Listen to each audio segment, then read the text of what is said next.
The A's lost a really frustrating game, but are we really paying attention to the wins and losses at this point?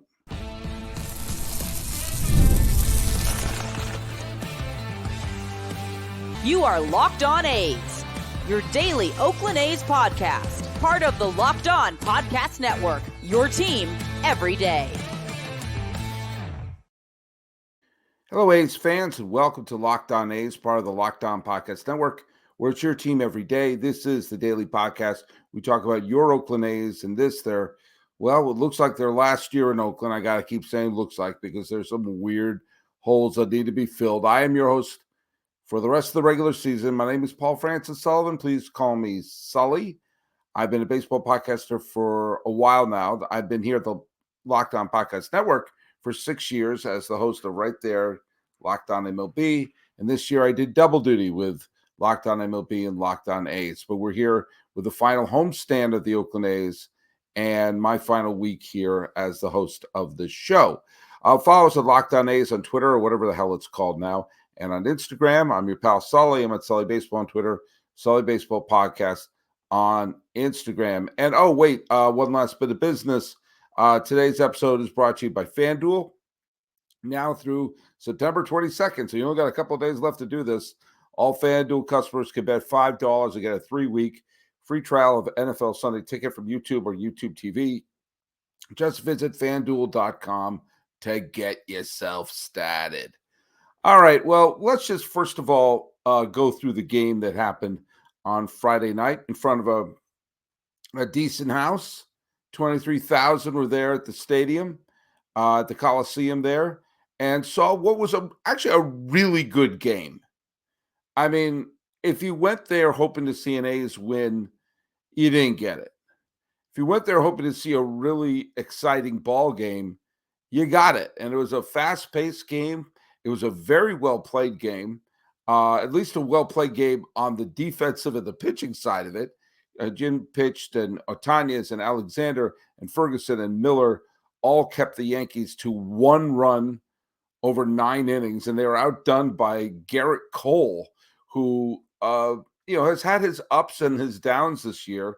His last game, he was absolutely pounded by the Red Sox, but he pitched like an ace. He won the Cy Young Award last year, and he looked like a Cy Young contender. He's not going to win the Cy Young Award this year. He's been injured for most of the season, or for at least the first third of the season. But with the Yankees looking to go to their first World Series since, believe it or not, 2009. It's been 15 years since the Yankees have won a pennant. Gerrit Cole looked like the ace today. He went 9 innings, 2 hits, 1 walk, 7 strikeouts. And the only reason he didn't get a complete game victory was the fact it was 1-1. That they matched him. They matched him. And the A's, one of the best things about for the A's is they pulled off 3 double plays, 3 freaking double plays, killing Yankee rallies throughout this game, and got Miller versus Judge in the 9th inning. Miller got Judge out. Judge was a non-factor. He walked once. But they held, and Soto didn't play. They were resting him today. We'll get to that in a second. But, when you have Aaron Judge, who is having an MVP, he is going to win the MVP in the American League, and deservedly so. He's having an astonishing season. And some people can make the case that he is, you can look at the stats and say he's having a better year than Ohtani. He's not the 50-50 man, but he has a real good chance to get 60 home runs and have a higher average, a higher OPS. I mean, we have a clear MVP in the National League, a clear MVP in the American League. And Judge, who's had his ups and downs too this year, he started off badly, and he had a terrible slump about a month and a half ago, or maybe 2 months ago. But at some point during the summer, Yankee fans are going, why isn't he hitting home runs? But he has been remarkable. He was hitless. He got on base with a walk, but he was hitless. Was it intentional walk? No, it was not intentional walk. We'll get to intentional walk in a second. Now the Rooker didn't get a hit, and then they need him to get a hit a couple of times. Langoliers and it was Langoliers got the A's on the board in the fourth inning with a base hit that scored Lawrence Butler. Butler had singled and stole a base. Then the Yankees tied it with a Volpe single, and Volpe drove in a run and also played some really, really good defense. And it was, through 9, if you like good pitching and defense, you really couldn't do better than this game. And then you have the stupid Manfred man on base for the 10th. And you had a base hit to right by Rizzo that didn't score the run. And then you had the pass ball. You had a runner on third and a pass ball by Langoliers. I can't get mad at Langoliers. He drove in a run. He's been having some big hits. But that pass ball gave the Yankees the lead. And then you had Soto up there as a pinch hitter and a couple runners. You had a couple runners on base. And I'm listening to the game at this point. I'm not watching it. I'm listening to the game. I'm walking my dog and, downtown, and I am listening to the game, and I'm talking into my phone. And even my dog, Eleanor, looked at me and was like, "Who are you talking to?" So I'm talking to the A's right now. I am talking to the A's. And I said, walk him. Walk him. Walk Soto. Because they're going to pinch run for him. And you're going to take his bat out of there. Just walk him. You already have 2 runners in scoring position. Walk the dude. Now, granted, that's a risky move.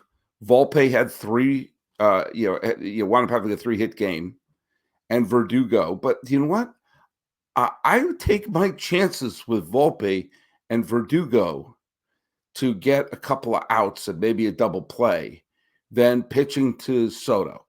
So just walk him. Just walk him. Force Volpe to be the hero. Force Verdugo to be the hero. Don't let Soto be the hero. And what did Soto do? He got a double that made it 3-1.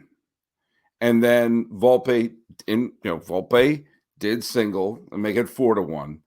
And while the A's got the Manfred man in, we all knew when it was 4-1. It was 4-1, and they're no longer bringing Clay Holmes to close. Apparently, there was a possibility that Cole could have come out to pitch the 10th. But, it's tough to lose a game. Tough to lose a game where the defense was so good, the bullpen was so good, they wiggled out of so many rallies. Miller won the head-to-head matchup against Judge, and it was still an L. And they're now at 87 wins. They can only afford to lose 2 more games to avoid 90 losses. And it's really, really feeling like that possibility is slipping away. And I'm thinking about the 2 losses against Chicago, the White Sox, and thinking like, just if they had won those 2 one-run games against the worst team in the history of baseball. But, that's the goal. That was a big goal to try to reach for a team that lost 100 and was 110, 112, however many it was last year. They're not going to lose 100 games. They're not going to finish in last place. There's no way the Angels are catching them. I really hope they could avoid 90 losses. But who knows? Maybe they'll go on a great run. Maybe they'll win the series against the Yankees. If they win out against the Yankees and then sweep the Rangers and take 2 out of 3 from Seattle, then they'll finish with 90. So, that's still possible. When you only have about a little more than a week, you could go on a great run like that. But this was the game to win. But let me ask you, and put it down in the comments. I know a lot of people have been commenting, but put in the comments, do wins and losses like this even bother you? Seeing that we know what this weekend is about and what these last bunch of games are about. These last bunch of games are not about necessarily the A's winning. It'd be great if they can, but it's really about saying goodbye. And do games like this bother you? Let me know. Put it in the comments. I want to know. Because they still bother me. I'm still talking to my damn phone while walking my dog. When we come back, I want to talk to you about the upcoming game that I will be attending. And something that, man, they just can't do anything right.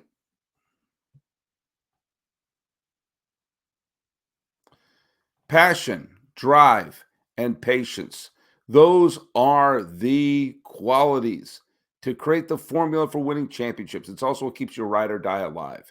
eBay Motors has everything you need to maintain your vehicle and level it up to peak performance. Superchargers, roof racks, exhaust kits, LED headlights, and more. Whether you're into speed, power, or style, eBay Motors has you covered. With over 122 million parts for your number one ride or die, you always find exactly what you're looking for. With eBay Guaranteed Fit, your part is guaranteed to fit your ride every time or your money back. Because with eBay Motors, you're burning rubber, not cash.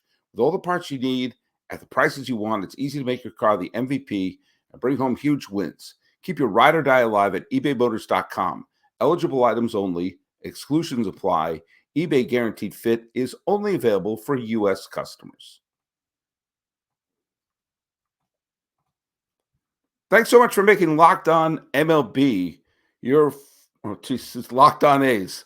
You know, when you do two podcasts a day, you mix them up every once in a while. I'm not even going to edit that out. Thanks for making Locked On A's your first listen. For your second listen, have it be Locked On MLB.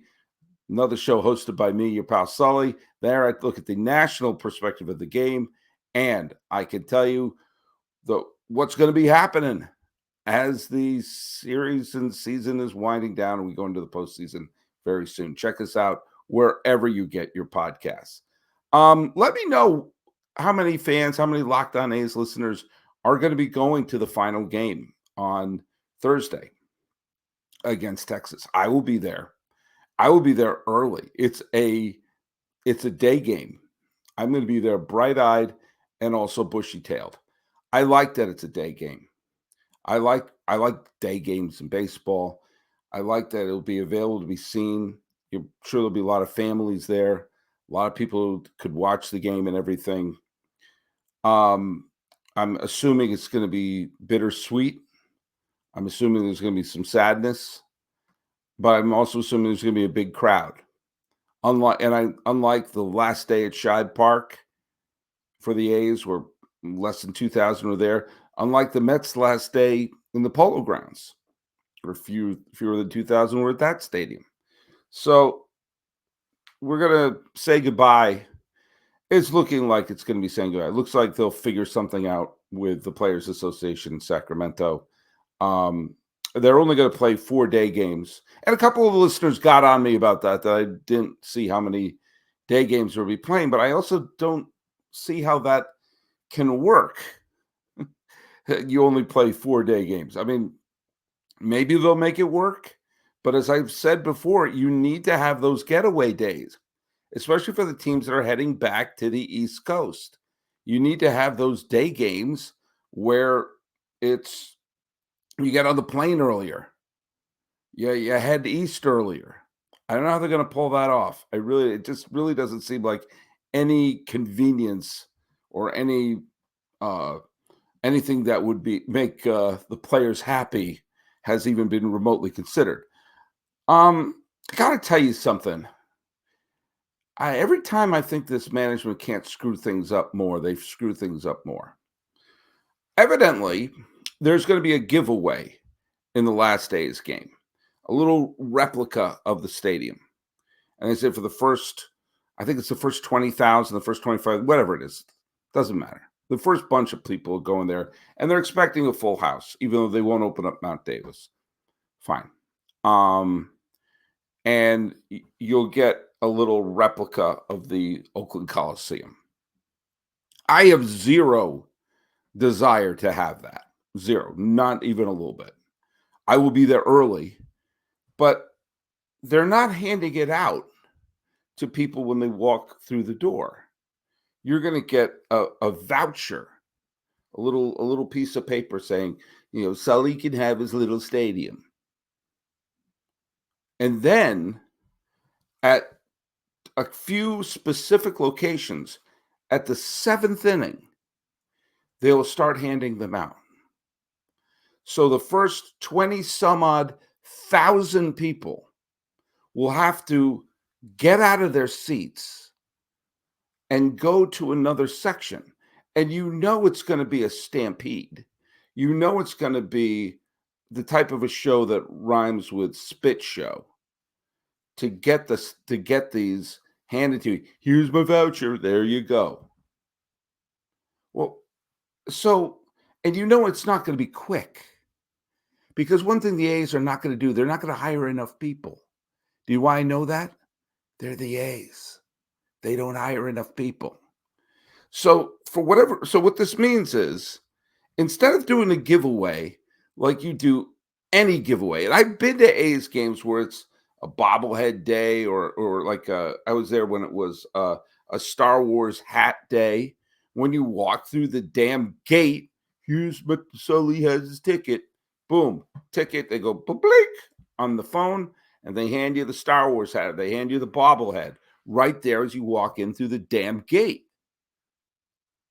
But now they're saying, no. You get your little piece of paper, which is going to cause confusion because people are going to drop the paper or people are going to accidentally toss it or it's going to be stuck or whatever. And so now they want you leaving the seats in the seventh inning to walk to a different section and stand in a long line to get this chintzy little thing. And it'll probably, you've been there when they're trying to get like vendors and everything like that. Go to the, getting a hot dog or a soft pretzel. Sometimes you miss an inning waiting in line. So there'll be a lot of people not in their seats for the final moments of the Oakland Coliseum. And this little stadium replicas are going to be at the stadium. It's not like they're being flown in from Peru. It's not like you mail in this voucher. When I first saw a voucher, do we have to mail this in? Is this like cutting out the proof of purchases so you can get the Boba Fett figure? That's an old reference for some of you. No, they're already in the stadium. They're going to be already at the ballpark. So why not just have people, when the first 20 some odd thousand come in, here's your damn stadium model. Is this a conspiracy to make sure the final images of the Oakland Coliseum are people not in their seats? I don't understand it. That if they're there, hand them out when you come in. Why add this other step, which would never be used in any other situations? I remember when I was living in New York City in the early 1990s, they stopped doing Bat Day the way they used to do it at Yankee Stadium, where when you walk in, they hand you a bat. They did give a little voucher that you can either mail in or go to a certain place to get your Yankee bat. The reason they did that was because you were arming people in the Bronx. Here's are they thinking people are going to be throwing these on the field? Are they thinking they're going to be showering the field with these little chintzy little models of the stadium? Is that what they're afraid of? I don't know. It just seems like it was just a deliberate decision to do it this way. And for me, that just feels weird. It doesn't feel normal.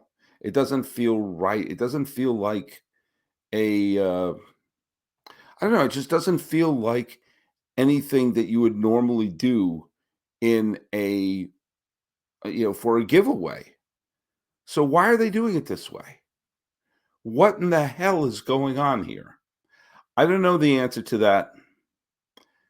Neither do you. It feels odd. I'm going to tell you something that also is going to feel odd to you.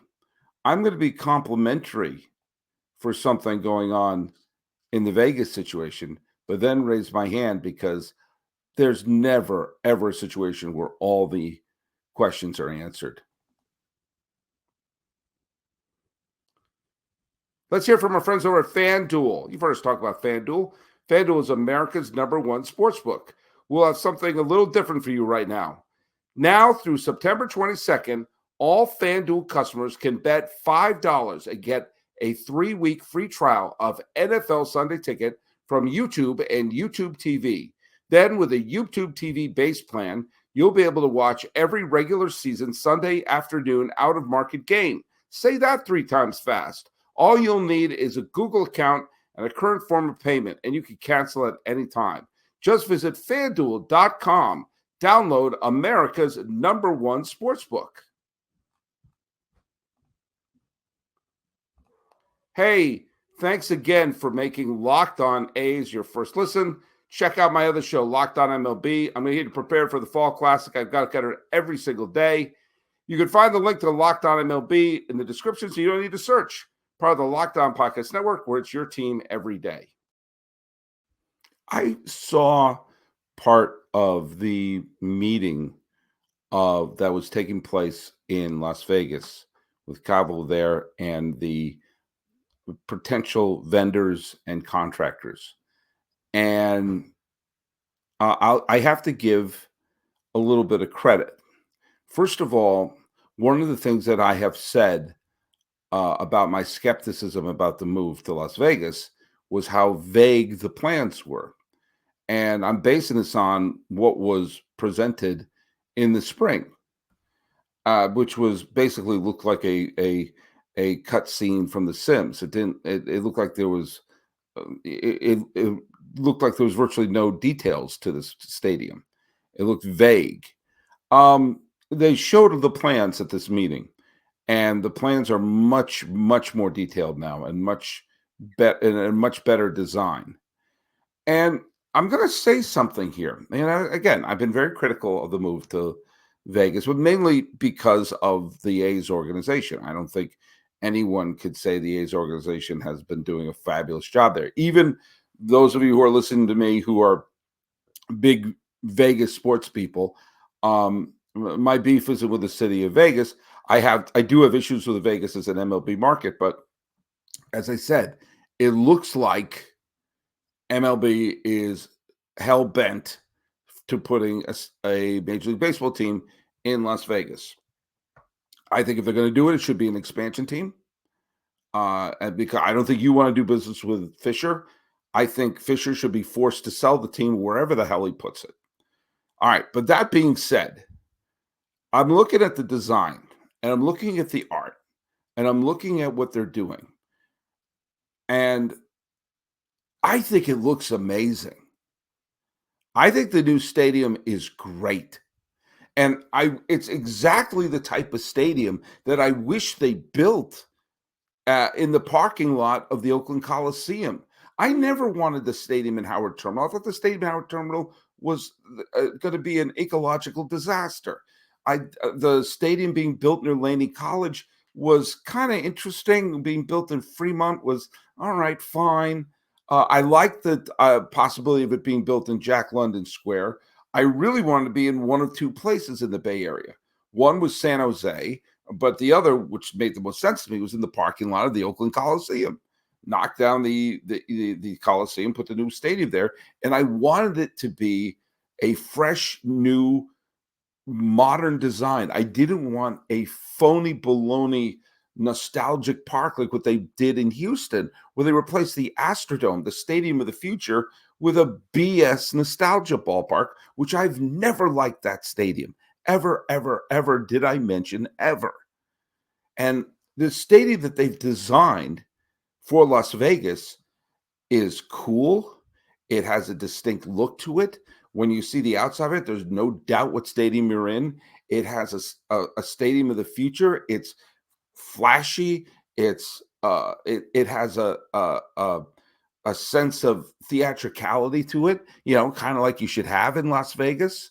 And I have to say, when that stadium is built, whether it's for the A's, I do think Las Vegas, don't do business with this man. Don't do business with him. Push for the expansion team. Have the expansion team, the Las Vegas Aviators, or whatever the hell they're going to be, have them play in this ballpark. I'm going to tell you something. If this is the ballpark they're going to build, and they do find the money, the fact that the money is still vague right now is that's a kind of a big red flag. But if this stadium is built, and whether it's the A's or an expansion team, I am going to this stadium and probably a bunch of times because I think it looks fabulous. I really do. And if you put a halfway decent team in there and promote the hell out of it when big stars from other teams, because let's face it, there are a lot of travelers and gamblers and people on vacation in Las Vegas. You want them to go see, if the Cubs are playing or the Red Sox or the Mets or the Yankees or the Cardinals or whomever, or the Dodgers or the Giants. You want to make sure that, those fans are showing up, but the local fans can show up too. That stadium is going to be fantastic. And it's I hope the stadium is one of those seismic events. The cookie cutter parks that everyone laughs at were initially tremendously successful. Shea Stadium was a gigantic success when it was first built. And the next seismic, and then other cities want to make multi-purpose ballparks. I've talked about multi-purpose ballparks in another podcast. I think we need to go back to them. Okay. A lot of this problem would have been solved if the stadium that was built for billions of dollars for the Raiders to play in would be able to have a configuration for baseball and football. And you could probably do it more interestingly than they did at Three Rivers Stadium or the Vet. It's been a while. It's been over 50 years since they made those. And I think we have new architects. If that stadium where the Raiders played in could be also turned into a baseball park, the A's would be playing there in months. And a lot of the issues of what was going on in Sacramento would have gone away. And while it would have been sad to see the A's leave, you also wouldn't have this absolute nonsense going on in Sacramento, and the situation with Las Vegas would not even be an issue. But I digress. I have to say, I was very impressed by the art and the design, and thinking, well, if they build that, to paraphrase Field of Dreams, I will come. But there's something else that was kind of disturbing about this whole thing. And that is there's a December 5th authority meeting where a lot of this is according to the Las Vegas Review Journal. This is from the article. It says that the agreements will be presented at next month's meeting. 3 agreements won't be up to approval until a planned December 5th authority meeting. The gap of time will give ample time to review documents, pose any questions you may have about the deadline for the stadium and for things like the leases and everything like that. But then there's this sentence. It's not necessary that we get done in December with the development agreement and the lease if we combine and push that deadline back to May. What's the rush? Why rush it? I don't know. Maybe if you're trying to get investors, maybe you're trying to get things going. The big red flag is when you start kicking things down the road. We're going to have a deadline in December. Yeah, that makes sense. Because you want to start, I don't know, putting the first shovels in the ground in April of 2025. If you want them playing 2025, 2026, 2027. So you have a 2028 first pitch in Las Vegas, if that's what's really going to happen. And we're already hearing things like, oh, we could push it to May. It'll be 3 years in Sacramento, or maybe 4. This is starting to sound like Howard Terminal again. This is starting to sound like San Jose again. This is starting to sound like Fremont again. In each one of those places, and at Laney College, there were big, big announcements. Oh, the A's are going to have this, and the A's are going to have that, and we're going to do this, and we're going to do that. And you look up and go like, the money's not there, because if it was, we'd hear about it. And they're already talking about kicking the deadline half a year from the December deadline. There's a reason you have deadlines. It's to say, hey, this is the progress we're making. We got it all together. It's important you start building this damn thing fast. If that's the stadium you're going to build, it looks beautiful. There's no way it's going to come in for a 1.5 billion. Even someone in the meeting said, these tend to get more expensive. But I'm already seeing the whole, we could push it down the road. Really?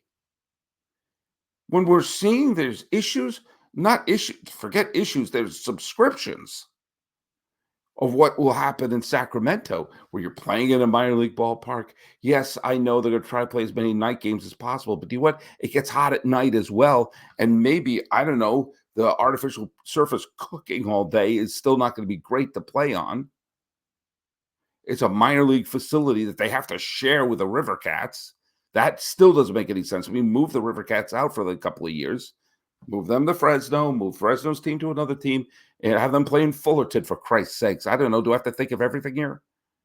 But when they're already, without the money situation all tied up, they're already talking about, we'll push it down the line a bit, because that's step one of me saying, oh, no. And if you're Vegas, say, thank you for these plans. We will buy them from you. Now, Major League Baseball, work on creating a better situation in Sacramento and expand into Las Vegas. Expansion teams can turn around pretty quickly. The days of the Seattle Pilots are long gone. The last time we had an expansion, in its second year, the Arizona Diamondbacks were in the playoffs. In their fourth year, they won the World Series. The Marlins won the World Series in their fifth year, and the Rockies were in the playoffs in their fourth year. Took the Rays a little bit, but then they turned into a regular contender. And their biggest problem is their ballpark was built in the wrong place. That won't be the case for the Las Vegas Aviators. Get out of business with the Fishers. This ballpark that's going to be built in Vegas looks fabulous. It could be the type of ballpark like the seismic change that Shea Stadium was in the early 60s, like Camden Yards was a seismic change in the early 90s. The Las Vegas ballpark, Bugsy Siegel Field, Mo Green Field, whatever the hell you're going to call it, Wayne Newton Stadium, is going to be the potential game changer ballpark. But don't do it with the A's.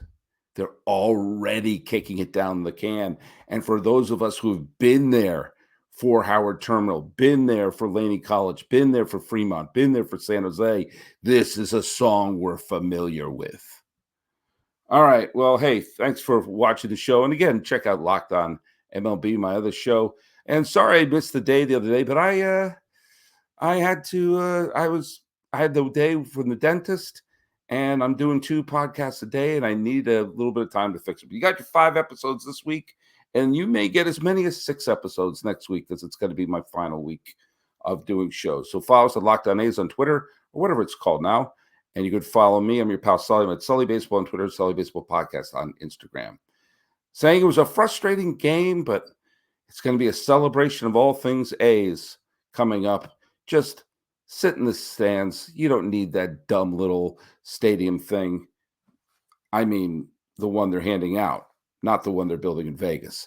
This has been Locked On A's. I'm your host, Paul Francis Sullivan. Please call me Sully.